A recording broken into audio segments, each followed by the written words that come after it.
शिव शिवं शिवम्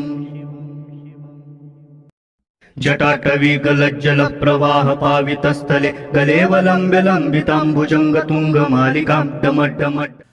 ओम सर्वे भवन्तु सुखिनः, सर्वे सन्तु निरामयाः, सर्वे भद्राणि पश्यन्तु मा कश्चित् दुःखभाग् भवेत्। ये स्पिरिचुअल प्रोडक्ट्स आपको shivago.com पे ऑथेंटिक और जेन्युइन मिलेंगे। नमस्कार, आप सबका हमारे चैनल श्रीमद होम रेमेडीज़ पर स्वागत है। और हम आपको बताएंगे कि पितृपक्ष जो इस साल 2020 में 1 सितंबर से शुरू हो रहा है और ये 17 सितंबर तक है, और लोग 2 सितंबर से मनाएंगे पितृपक्ष। तो इसमें आप कौन सा उपाय करें, कौन से टोटके करें इस दौरान, पितृपक्ष के दौरान, जो 15 दिनों का जो पितृपक्ष होगा, जिससे कि लक्ष्मी का निवास हो, आप सुखी रहें, पितरों का आशीर्वाद प्राप्त हो।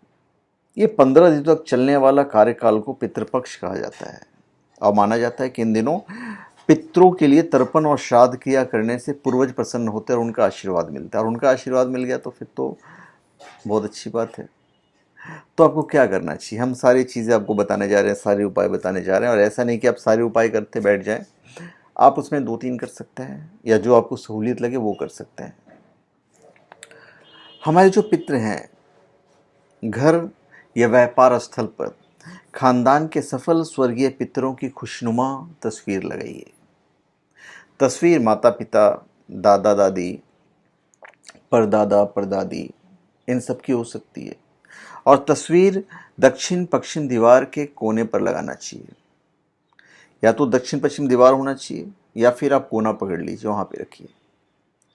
दिन की शुरुआत करने के बाद सबसे पहले आप उनको प्रणाम करें। ये सारे उपाय हैं जो हम आपको बताने जा रहे हैं। अगर आप आर्थिक समस्या से परेशान हैं तो इस सर्वपितृ अमावस्या के दिन पितरों को खीर का भोग लगाइए। उन्हें दूध और चावल से बनी खीर और पूरी अर्पित कीजिए। यदि भोजन चांदी के बर्तन में परोसा जाए तो ज़्यादा शुभ होगा। पितरों को खीर पूरी चढ़ाने के बाद 21 कन्याओं और 7 बालकों को खीर पूरी खिलाइए। ऐसा करने से पितृ प्रसन्न होते हैं और साथ ही घर में धन्य धान्य आता है। इससे परिवार के लोगों की आय का स्रोत भी बढ़ता चला जाता है। तो ये एक उपाय हुआ। दूसरा हम आपको बताते हैं। दूसरा उपाय ये है कि पितरों की जयंती और बरसी मनाना कभी ना भूलें। इस दिन कोई ना कोई आयोजन ज़रूर करें, भले ही छोटा सा करें, लेकिन उन्हें याद तो ज़रूर करें। साथ ही उनकी याद में खाना और मिठाइयाँ बांटें। इससे उनकी कृपा सदैव परिवार पर बनी रहेगी। आप प्याऊ लगवाइए। पितरों को प्रसन्न करने के लिए आप उनके नाम पर प्याऊ बनवाइए। कहते हैं कि इससे उन्हें काफ़ी प्रसन्नता होती है। इसके अलावा उनके नाम पर शमशान में बैठने की व्यवस्था करवाइए। यदि चाहें तो कोई चबूतरा बनवा दीजिए, या फिर चबूतरा बना हुआ हो तो उसके ऊपर शेड कम से कम डलवा दीजिए। ये सब सारे कार्य आप कर सकते हैं। अगर आपका कोई काम नहीं बन रहा है या कोई मनोकामना अधूरी है तो आप पितृपक्ष पर इसके लिए उपाय कर सकते हैं। इसके तहत आपको 1.25 पाव कच्चा दूध लेकर नीम, पीपल और बरगद की त्रिवेणी में अर्पित करना होगा। दूध चढ़ाने के बाद वृक्ष की 7 बार परिक्रमा करनी होगी और इस दौरान आप ओम नमो भगवते वासुदेवाय मंत्र का जाप कर सकते हैं। यदि किसी की शादी नहीं हो रही है, बार बार रिश्ता टूट जाता है, तो इस समस्या से छुटकारा पाने के लिए पितृपक्ष में नारियल का टोटका कीजिएगा।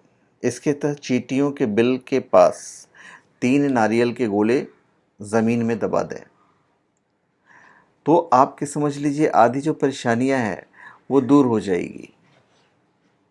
पितरों को प्रसन्न करने के लिए अधिक से अधिक दान दीजिए। चाहे तो धन या फिर किसी अन्य वस्तु आदि की ज़रूरत की जो वस्तुएं हैं उसको दान कीजिए। इससे पितरों को शांति मिलती है और डेफिनेटली आपको फ़ायदा होगा। पितरों के नाम से धार्मिक स्थली पर धन या सामग्री का आप दान दीजिए, ये भी बेनिफिशियल है। हथेली में पितृदोष या पितरों की नाराज़गी की निशानी भी होती है। सूर्य रेखा कटी या टूटी हो, राहु केतु की रेखा जीवन रेखा को काटती हो, सूर्य रेखा पर कोई काली तिल या क्रॉस आ जाए, अनामिका उंगली पर जो रेखाएं हैं वो कटी फटी हों, तो ये सब बेसिकली निशानी होती है, छोटी मोटी निशानी। तो चलिए हम आपको उपाय तो बताते जाते हैं। पितृपक्ष में हर दिन सुबह और शाम जब भी घर पर रोटी बने तो पहली रोटी गाय को निकालकर अलग कर देना चाहिए।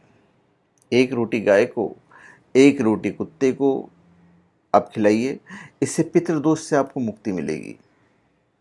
और आप इसकी शुरुआत वैसे तो कभी भी कर सकते हैं, क्योंकि लाइफ टाइम का टोटका मैं आपको बता रहा हूँ।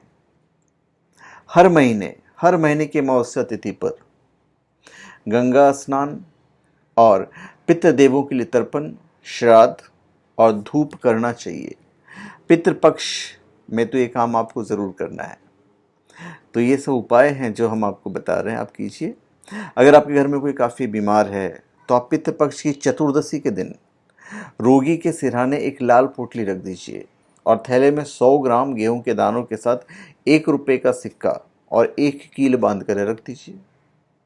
अब अगले दिन सुबह इस पोटली को पीपल के वृक्ष की जड़ में गाड़ दीजिए और आते समय किसी से कुछ न बोलें। ऐसा करने से बहुत जल्द आपको स्वास्थ्य लाभ होगा। पितृपक्ष में हर दिन पीपल के पेड़ पर कच्चा दूध के साथ जल मिलाकर आप चढ़ाइए। इससे पितरों का आशीर्वाद मिलता है और पितृदोष से मुक्ति मिलती है। संडे के दिन एक छोड़ दीजिएगा। संडे के दिन आपको जल चढ़ाने की नहीं ज़रूरत है, बाकी सब दिन आप चढ़ाइए। श्राद्ध पक्ष में ब्रह्मचर्य का पालन कीजिए और घर में गीता का पाठ जब तक पितृपक्ष चल रहा हो। यदि आप नियमित रूप से ऐसा करते हैं तो निश्चित तौर पे आपको लाभ देखने को मिलेगा।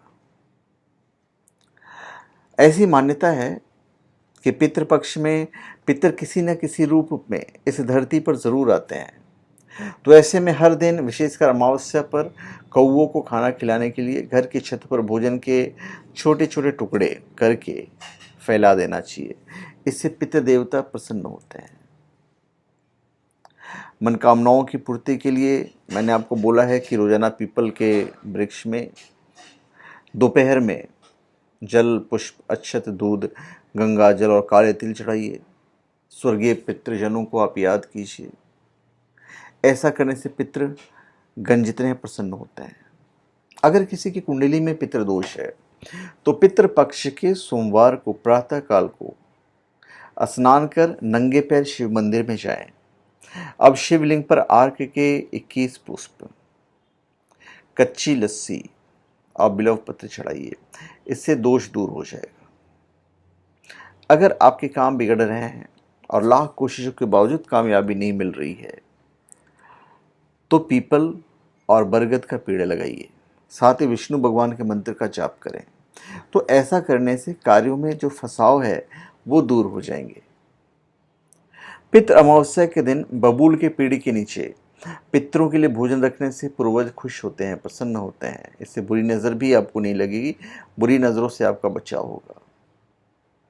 जॉब और बिजनेस में सफलता पाने के लिए पितृ अमावस्या के दिन कच्चा दूध, 2 लौंग, थोड़े से बताशे और काला तिल चढ़ाइए।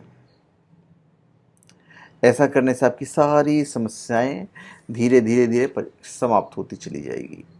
तो मैंने आपको इतने सारे रास्ते बताए हैं, आप इसको कीजिए, निश्चित तौर पे आपको सफलता मिलेगी। धन्यवाद। आप सबका हमारे चैनल पे स्वागत है। आप हमारे चैनल पे सब्सक्राइब करें, अपने कमेंट दीजिए और हम चाहेंगे कि यदि आप कोई स्पिरिचुअल प्रोडक्ट लेना चाहते हैं तो आप उस shivago.com से ले सकते हैं और वो ऑथेंटिक होगा, जेन्युइन होगा और सर्टिफाइड भी होगा। और अमावस्या पर श्राद्ध ज़रूर कीजिएगा। घर या बाहर के बड़े बुजुर्गों की सेवा करके आप उनका आशीर्वाद लीजिए। पीपल, बड़ या खेजड़ी के पेड़ पर लगातार जल चढ़ाते रहें आप। मैंने पीपल बोला था, पर आप बड़े पे भी चढ़ा सकते हैं। और इन वृक्षों पर शनिवार और अमावस्या को दीपक ज़रूर जलाइएगा। और ये मैं आपको लाइफ टाइम के लिए बता रहा हूँ। आप लाइफ टाइम कोई उपाय कीजिए, निश्चित तौर पे आपको फ़ायदा होगा ही होगा। और ख़ानदान के किसी शादी या खुशी के उत्सव में खानदान के पितरों को ज़रूर याद कीजिए और उनको माला चढ़ाकर उनका सम्मान दीजिएगा। तो धन्यवाद। आप सबका हमारे चैनल पे स्वागत है। आप हमारे चैनल पे सब्सक्राइब करें और अपने कमेंट दीजिए। धन्यवाद।